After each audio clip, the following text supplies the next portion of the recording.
আলাইহি ওয়াসাল্লাম তিনি বলছেন যে লাম্মা কাদাল্লাহুল খালক, যখন আল্লাহ রাব্বুল আলামিন এই মহাবিশ্ব সৃষ্টি করেন তখন আল্লাহ রাব্বুল আলামিন কাতাবা কিতাবান, একটা কিতাব লিখেছেন, একটা কিতাব আছে আল্লাহর কাছে।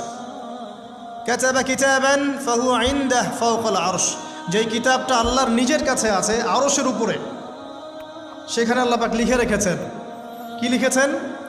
ইন্না রাহমাতি সাবাকাত গদাবি, প্রতিটা ক্ষেত্রেই আমার রহমত, আমার দয়া, আমার করুণা আমার গজবকে পরাজিত করেছে। মানে আল্লাহ রাব্বুল আলামিনের গজব এর উপরে আল্লাহ পাকের রহমত অবস্থান করছে। জীবনের কোনো ক্ষেত্রে হতাশ হওয়ার কোনো সুযোগ নেই। আজকে পারিবারিক ভাঙন বলেন, ব্যক্তি পর্যায়ের আত্মিক ধ্বংসই বলেন, সমাজের বিপর্যয় বলেন, যাই বলেন, পিছনে একটা বড় কারণ আছে। সেটা হলো আল্লাহ থেকে দূরে থাকা মানুষ, আল্লাহ থেকে হতাশ হয়ে যাওয়া। আর এই কাজটা শয়তান করিয়েছে মানুষকে আল্লাহ থেকে দূরে সরানোর জন্য।